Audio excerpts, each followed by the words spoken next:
পুনৰ স্বাগতম জনাইছো আপুনি চাই আছে the prime show' Rupjyoti Kurmi পুনৰ আপোনাৰ ওচৰলৈ আহিছোঁ ইয়াৰ পূৰ্বে এনআৰচি ৰিভেৰিফিকেশ্যনৰ যিখিনি কথা পাতি থকা গৈছিল আপুনি নিশ্চয় শুনিছে বিৰতিৰ পূৰ্বে চৰকাৰৰ ফালৰ পৰা 20% 10% ৰিভেৰিফিকেশ্যনৰ কিছু কথা বতৰাবোৰ চলি আছে পুনৰবাৰ ৰিভেৰিফিকেশ্যনৰ আবেদন জনোৱা হৈছে এতিয়া কংগ্ৰেছ দলৰ কি স্থিতি এই সম্পৰ্কত বা তেওঁলোকৰ কি মতামত আমাৰ স্থিতি স্পষ্ট বৰ্তমান এই চৰকাৰখনে তেওঁলোকে 5 বছৰ সুযোগ পাইছিল খুব শুদ্ধ এখন এনআৰচি প্ৰকাশ কৰি পেলাই অসমৰ ৰাইজক দিয়াৰ কিন্তু ইয়াৰ পৰিৱৰ্তে আমি দেখা পালো যে এই এনআৰচিখন প্ৰকাশ পোৱা আজি 2 বছৰ 2.5 বছৰ হ'ল কিন্তু এতিয়ালৈকে চৰকাৰখনে স্পষ্ট কে তেওঁলোকৰ যদিও মহামান্য সুপ্ৰিম কোৰ্টৰ অধীনত এই এনআৰচি কামবোৰ আগবাঢ়িছিল কিন্তু চৰকাৰে ক'বাত ইয়াত আওকাল আনিব বিচাৰি থকা যেন ক'বাত দেখা পাইছো আমাৰ স্পষ্ট কথা অসম চুক্তিৰ আধাৰত 24 মাৰ্চ ৰাতি মাজনিশালৈকে 1971 চনৰ আগত অহাসকল ইয়াত অন্তৰ্ভুক্ত হ'ব লাগে অসম চুক্তিৰ মতে আৰু ইয়াত এই বাংলাদেশী সমস্যা বিদেশী সমস্যা বহিৰাগত সমস্যাটো অসমৰ পৰা একেবাৰে নাইকিয়া হ'ব লাগে কংগ্ৰেছ দলে আমি বিচাৰো আমি 80% কাম কৰিছিলো আমাৰ কাম এনআৰচি আমি আৰম্ভ কৰিছিলো পূৰ্ব মুখ্যমন্ত্ৰী তৰুণ গগৈ ডাঙৰীয়া সময়ত আমি 80% কাম কৰাৰ পিছত মাত্ৰ 20% কাম এতিয়া বৰ্তমান এই চৰকাৰখনৰ কৰিব লগা আছিল কিন্তু তেওঁলোকে শুদ্ধকে এতিয়াও প্ৰকাশ কৰিব নোৱাৰাটো অলপ দুখৰ বিষয় ৰূপেশ কলা যদি এবাৰ শুনিছে এনআৰচি ৰিভেৰিফিকেশ্যন সম্পৰ্কে যিখিনি কথা বতৰা চলি আছে সেইখিনিৰ বাহিৰে এতিয়া 6 নম্বৰ দফা ৰূপায়ণ কমিটিৰ প্ৰতিবেদন সন্দৰ্ভত যদি কওঁ অসম চুক্তিৰ ডক্টৰ মন্ত্ৰীগৰাকীক আমি দেখিছোঁ অতুল বৰা ডাঙৰীয়া তেওঁ আছু কাৰ্যালয়লৈ গৈছে এই সন্দৰ্ভত আলোচনা কৰিছে কিন্তু 6 নম্বৰ দফা ৰূপায়ণ কমিটিৰ প্ৰতিবেদনক লৈ বা কি ধৰণে ৰূপায়ণ কৰা হ'ব চৰকাৰৰ বৰ্তমানৰ স্থিতি কি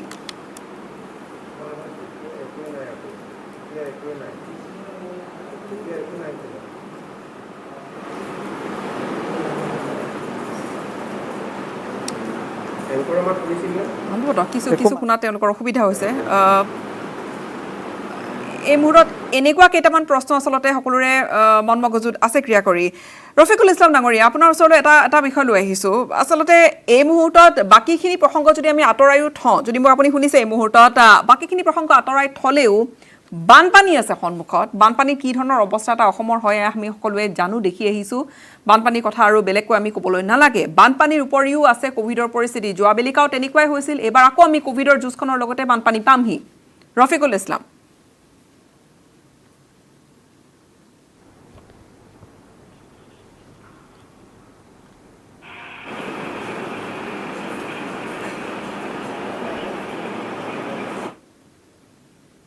তিনিগৰাকী বিধায়ক এই মুহূৰ্তত আমাৰ সৈতে সংযুক্ত হৈ আছে আৰু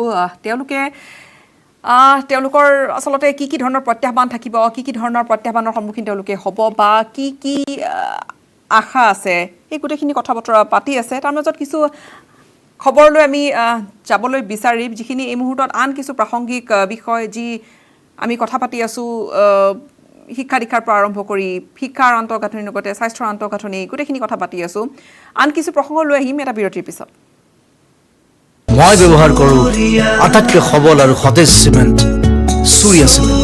সূৰ্যা চিমেণ্ট অটুট ঘৰ অটুট অসম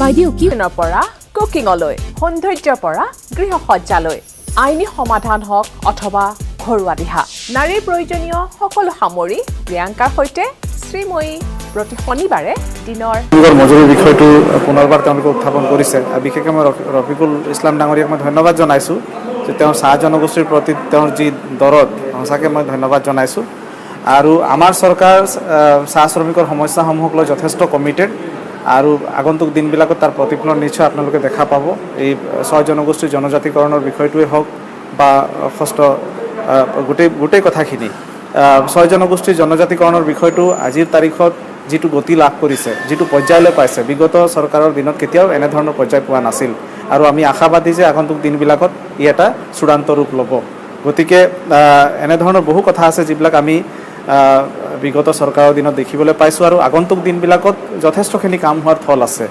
আজি যিটো আমি অলপ আগত পাতি আছিলোঁ যে বাগিচাৰ ক্ষেত্ৰত বাগিচাৰ লোকসকলৰ যি জনজাতিকৰণৰ বিষয়টো, আদিবাসী চাহ জনগোষ্ঠীৰ লোকসকলৰ জনজাতিকৰণৰ বিষয়টো, এইটো এটা গুৰুত্বপূৰ্ণ বিষয়। আৰু বাগিচাৰ ৰাইজৰ আৰু বহুত এনেকুৱা ইছ্যু আছে যিবিলাক ইছ্যুক লৈ পেলাই বিভিন্ন দল সংগঠনে বিভিন্ন সময়ত মাত মাতি আহিছে। আৰু এই ইছ্যুসমূহে আগন্তুক দিনবিলাকত এটা মানে সমাধানৰ সূত্ৰ নিশ্চয় ওলাব, তাক লৈ আমি সকলোৱে আশাবাদী। মই এগৰাকী চাহ জনগোষ্ঠীৰ যুৱক হিচাপেও আশাবাদী আৰু চৰকাৰৰ বিধায়ক মানে চৰকাৰী পক্ষৰ বিধায়ক হিচাপেও মই আশাবাদী যে আগন্তুক দিনবিলাকত এই সমস্যাসমূহে এটা সমাধানৰ ৰূপ ল'ব। চাহ জনগোষ্ঠীৰ জনজাতিকৰণ, তাৰ লগতে 6 নম্বৰ দফা ৰূপায়ণ কমিটিৰ প্ৰতিবেদন, এইসমূহ বিষয় কি ধৰণে লৈ আগবাঢ়িব? নাই, মই সেই কথাটোৱে কৈছোঁ। এই গোটেই কথাবিলাক ছয় জনগোষ্ঠীৰ জনজাতিকৰণৰ বিষয়ে হওক বা ষষ্ঠ আমাৰ প্ৰতিবেদনৰ কথাই হওক, এই গোটেই কথাবিলাক মানে আগন্তুক দিনবিলাকত নিশ্চয় এটা ৰাইজে বিচৰা ধৰণে এটা সমাধানৰ সূত্ৰ ওলাব বুলি আমি সকলোৱে আশা কৰি আছোঁ। ৰফিকুল ইছলাম, আপোনাৰ ওচৰলৈ পুনৰবাৰ আহিছোঁ। যেতিয়া বানপানীৰ সময়ছোৱাত অসম ককবকাই সেই পৰিস্থিতি আমি সকলো অৱগত, বা বানপানীৰ সমস্যা আমি নতুনকৈ ক'বলগীয়া প্ৰয়োজন নহয়। এতিয়া আকৌ পৰিস্থিতি অধিক জটিল কৰি তুলিছে যোৱা বছৰটো আৰু এই বছৰটোত কোভিড পৰিস্থিতিয়ে। হয়, আপোনাক মই এতিয়া শুনিছোঁ। মাজত টেকনিকেল অসুবিধাৰ কাৰণে হয়তো মই অলপ ডিছকানেক্ট হৈছিলোঁ। মোৰ যদি অলপ টাইম দিয়ে, মোৰ NRCৰ কথাটো অলপ আধা মিনিট মই কৈ শেষ কৰি বানপানীত আহিম। মই NRCৰ কথা মই কৈ আছিলোঁ। চৰকাৰে যিটো ৰিভেৰিফিকেশ্যন এতিয়া বিচাৰিছে, চাওক, বিদেশীৰ নাম থকাটো আমিতো বিচৰা নাই। আৰু আমি একমাত্ৰ AIUDF দল, যি দলে বিচাৰিছোঁ 71ৰ পিছৰ এজনো বিদেশীৰ নাম যাতে NRCত নাথাকে। মুছলমান হওক, হিন্দু হওক, কোনো কথা নাই। এনেকুৱা ডাটি আপোনালোকে যদি ষ্টাডি কৰে, অসমত বহুত কম দল সংগঠন পাব যে 71ৰ পিছৰ এজনকো বিদেশীৰ নাম থাকিব নালাগে। আৰু ইয়াৰ কাৰণে আমি 5 বছৰ কাম কৰিছোঁ। কিন্তু যিটো ৰিভেৰিফিকেশ্যন বিচাৰি আছে, ইণ্টেনশ্যন কি এইটো চাব লাগিব। ৰিভেৰিফিকেশ্যন 27% হোৱা বুলি প্ৰতীক হাজেলা ডাঙৰীয়াই কৈ গৈছে। আকৌ বাৰ বিচৰাৰ অৰ্থ কি? ইয়াৰ আগতো আমি দেখিছিলোঁ ক্লেইম এণ্ড অবজেকশ্যন যিটো কৰিব দিছিল, ক্লেইম অবজেকশ্যন ৰাতাৰাতিৰ ভিতৰত 5 লাখ মানুহৰ নামত অবজেকশ্যন কৰিছিল। আৰু অবজেকশ্যনকাৰী, আপত্তিকাৰী কিন্তু উপস্থিত হোৱা নাছিল। আৰু এই গৰীব দুখীয়া নিচলা মানুহখিনি ধুবুৰী, গোৱালপাৰা, বৰপেটা, নগাঁও, মৰিগাঁৱৰ পৰা ক'ৰবাত শিৱসাগৰ, তিনিচুকীয়া, ডিব্ৰুগড়ত গৈ সেইসকল ৰিভেৰিফিকেশ্যনৰ কাৰণে 24 ঘণ্টা আগত নোটিছ পাইছিল। 10, 20, 30 হাজাৰ টকা গাড়ী ভাড়া কৰি এইসকল মানুহ গৰু ছাগলী বিক্ৰী কৰি, মহিলাসকল নিজৰ নাকৰ কাণ ফুলি নাক ফুলি বিক্ৰী কৰি এইসকল তাত হিয়াৰিঙৰ কাৰণে গৈ হিয়াৰিং দি আহিছে। এনেকুৱা ধৰণৰ হাৰাশাস্তি কিন্তু অসমৰ জনতা বিচৰা নাই। অসমীয়া মানুহক, ভাৰতীয় মানুহক এনেকুৱা ধৰণৰ হাৰাশাস্তি বাৰ কৰাটো কোনেও নিবিচাৰে। গতিকে 5 বছৰ NRCৰ কাম হৈছে, সুপ্ৰিম কোৰ্টৰ ছুপাৰভিজনত হৈছে, 50,000 কৰ্মচাৰীয়ে কাম কৰিছে। আৰু নিশ্চয় তেখেতসকলে যিখিনি কাম কৰিছে DCৰ তত্ত্বাৱধানত কৰিছে, নিৰপেক্ষভাৱেই কৰিছে। তাতে এই চৰ চাপৰিৰ মানুহৰ কোনো মাহী পেহীৰ ল'ৰা DC তেখেতসকলে গৈ এইসকলৰ নাম তাতে বেকডোৰ দি সোমাই দিয়া নাই। ইয়াৰ পিছতো বাৰ আপত্তি কৰি থকাটো, ইয়াত কিন্তু দেয়াৰ ইজ সামথিং ফিচি। গতিকে কোনোবা এজনক হাৰাশাস্তি কৰিম বুলি কোনোবা এটা জনগোষ্ঠী বা কোনোবা এটা গ্ৰুপক এনেকুৱা ধৰণৰ ইন্টেনশন থাকিলে এইটো কোনো পদ্ধতি মানি লোৱাৰ কথা নহয়, যুক্তিসংগত নহয়। চৰকাৰে ৰিভেৰিফিকেশ্যনৰ কথা কৈছে বা ৰিভেৰিফিকেশ্যনৰ আবেদন পৰিছে এইভাবে যে বহুখিনি আখুৱাহৰ কথা কোৱা হৈছে। সেই আখুৱা মুক্ত হোৱা বিভিন্নজনে তাতে চাওক এটা প্ৰভিজন আছে। যদি এতিয়া NRC ফাইনেল NRC ওলাইছে, 19 লাখ মানুহৰ নাম বাদ আছে, এইসকলে ৰিজেকশ্যন শ্লিপ পাব, সেইসকলে FTত যাব। তেখেতসকলে যিসকল ভাৰতীয় 19 লাখৰ পৰা আহিব ইনক্লুড হ'ব, যিসকল বিদেশী প্ৰুভ হ'ব 19 লাখৰ পৰা সেইসকল বিদেশত য'ত যাক পঠাব লাগে পঠাক, কাৰো আপত্তি নাই। এতিয়া বাকী থাকিল যিটো 3,11,00,000 মানুহৰ নাম ফাইনেল NRCত আহিছে, যি ফাইনেল NRC হিতেশ দেৱ শৰ্মা ডাঙৰীয়াই ড্ৰাফ্ট ক'বলৈ তেখেতে এটা নেৰেটিভ ক্ৰিয়েট কৰাৰ চেষ্টা কৰিছে। কিন্তু সুপ্ৰিম কোৰ্টে কিন্তু ইয়াক ফাইনেল NRC বুলি কৈছে, হোম ডিপাৰ্টমেণ্টে ইয়াক ফাইনেল NRC বুলি কৈছে, প্ৰতীক হাজেলা RGয়ে ইয়াক ফাইনেল NRC বুলি প্ৰেছ মিট দিছে। সুপ্ৰিম কোৰ্টৰ অৰ্ডাৰত বাৰ এইটো ফাইনেল NRC বুলি কৈছে, কিন্তু এইটো ড্ৰাফ্ট বুলি কৈ এটা নেৰেটিভ সৃষ্টি কৰিব বিচাৰিছে। যিয়ে নহওক, মই কৈ আছিলোঁ এটা প্ৰভিজন আছে। যদি এই 3,11,00,000 মানুহৰ মাজতো যদি কোনো বিদেশীৰ নাম সোমাই আছে, নিশ্চিতভাৱে এইটো হোম ডিপাৰ্টমেণ্টৰ কৰ্তৃত্ব আছে, DCৰ কৰ্তৃত্ব আছে। তেখেতসকলৰ নলেজত থাকিলে সেই মানুহজনৰ নাম তেখেতসকলে কাটিব পাৰে। গতিকে আৰু ৰিভেৰিফিকেশ্যন নকৰাকৈ যদি এইটো এখতিয়াৰ দিয়া আছে, যদি বিদেশীৰ নাম যদি উঠি গৈছে, ইমান ডাঙৰ এক্সাৰচাইজ ক'ৰবাত থাকিব পাৰে, আছে যদি সেইসকল যাব। ৰিয়েলি যদি কোনোবা বিদেশীৰ নাম ইয়াত সোমাই আছে সকলোতকৈ আগত আমি প্ৰতিবাদ কৰিম যে কিয় বিদেশীৰ নাম থাকিব, যাব লাগিব। কিন্তু সেই গইনা লৈ কোনোবা 70 লাখ ভাবিছিল, 70 লাখৰ নাম নোলাল বুলি বাৰ বাৰ হিয়াৰিং বিচাৰিব, 5 বছৰ কাম চলিল আৰু 50 বছৰ এই লৈ পলিটিক্স কৰিব, এইটো হ'ব নালাগে। অসমখন পিছুৱাই যাব, গতিকে এইটো সেটেলমেন্ট হ'ব লাগে আৰু নিশ্চিতভাৱে সুপ্ৰিম কোৰ্টৰ সুপাৰভিজনত এইটো শেষ হ'ব। যেনক ইয়াৰ পিছত মই আপুনি বানপানী সুধিছে, এইবাৰ চৰকাৰে কৈ আছে বানপানী মুক্ত অসম কৰিব, ভাল কথা, আমিও সহযোগ কৰিম। বিৰোধী হিচাপে কনষ্ট্ৰাকটিভ ভূমিকা আমাৰ থাকিব। বানপানী মুক্ত, ইৰোশন মুক্ত অসমৰ এই বানপানী আৰু গৰাখহনীয়াৰ সমস্যা ৰাষ্ট্ৰীয় সমস্যা হিচাপে স্বীকৃতি দিব লাগে বুলি আমি বাৰ বাৰ দাবী জনাই আহিছোঁ। ইয়াৰ আগৰ বছৰবিলাক আপোনালোকে লক্ষ্য কৰিছে, বানপানীত মানুহ মৰিছে, গৰু ছাগলী মৰিছে। আজি ৰাজ্যপাল মহোদয়ৰ ভাষণত তাতে আনিছে এনিমেল প্ৰটেকশ্যনৰ কথা, কাউ প্ৰটেকশ্যনৰ কথা, গৰু প্ৰটেকশ্যনৰ কথা তাতে কৈছে।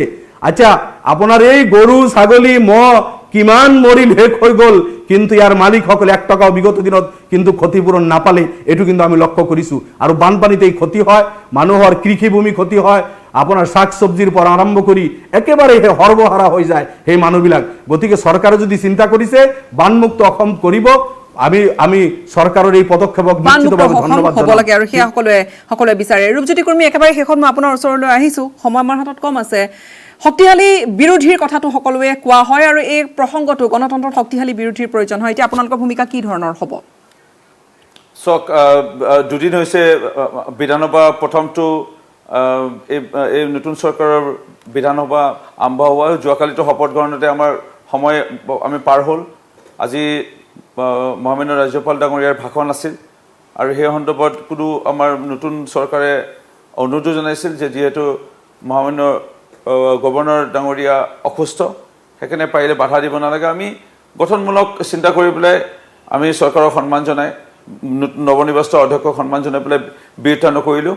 কিন্তু আমাৰ বহু এনেকৈ ৰাজ্যপাল মহোদয়ৰ ভাষণত অসমৰ ৰাইজৰ বিভিন্ন জ্বলন্ত সমস্যাৰ বিষয়ে উল্লেখ নাই। যিবোৰ কিছুমান বিষয় উল্লেখ কৰিছে যোনবোৰ বৰ্তমান প্ৰয়োজন নাছিল। আমাৰ সোমবাৰে যিহেতু গভৰ্ণৰ স্পীচৰ ওপৰত বিতৰ্ক আছে, তাত অংশগ্ৰহণ কৰিম। তাত বিৰোধী ভূমিকা নিশ্চয় অসমবাসী ৰাইজে দেখা পাব। ধন্যবাদ জ্ঞাপন কৰিছোঁ আমাক এইখিনি সময় আপোনালোকে দিলে। বহু ব্যস্ততাপূৰ্ণ সময় চিডিউলৰ মাজত আপোনালোকে এইখিনি সময় দিছে আৰু ৰাইজৰ আশা আকাংক্ষা বহুখিনি আছে। এতিয়া আৰম্ভ হৈছেহে পঞ্চদশ অসম বিধানসভাৰ অধিৱেশন, 2টা দিন গৈছে আৰু এটা দিন আছে। যি নহওক, চৰ্চা বিভিন্ন বিষয়ক লৈ আছে, ৰাইজৰ মনত উৎসুকতা আছে যে কি ধৰণে হ'ব। কিন্তু মূল কথাটো হৈছে যে কোভিড পৰিস্থিতিৰ সৈতে এই মুহূৰ্তত সকলোৱে যুঁজ দিবলৈ হয়তো অগ্ৰাধিকাৰ দিব। বিধায়ক কেইগৰাকীও আমাৰ অনুষ্ঠানত সেইখিনি কথাকে কৈছে, কিন্তু লগতে হয় আৰু কেইটামান ইছ্যু সম্পৰ্কেও আৰু কিছু আলোচনা হয়তো অনাগত সময়তো কৰি যাবলগীয়া আছে আৰু বিষয়সমূহ যিসমূহ বিষয় ৰাইজক চুই গৈছে। ইয়াতে অনুষ্ঠান সামৰিবৰ হৈছে। 3গৰাকীকে বিধায়ককে পুনৰবাৰ ধন্যবাদ জ্ঞাপন কৰিছোঁ আৰু শুভেচ্ছা জনাইছোঁ। আগলৈ দিন আপোনালোকৰ যাত্ৰা আপোনালোকৰ দীঘলীয়া। ইয়াৰ সৈতে বিদায় ল'ম। ধন্যবাদ।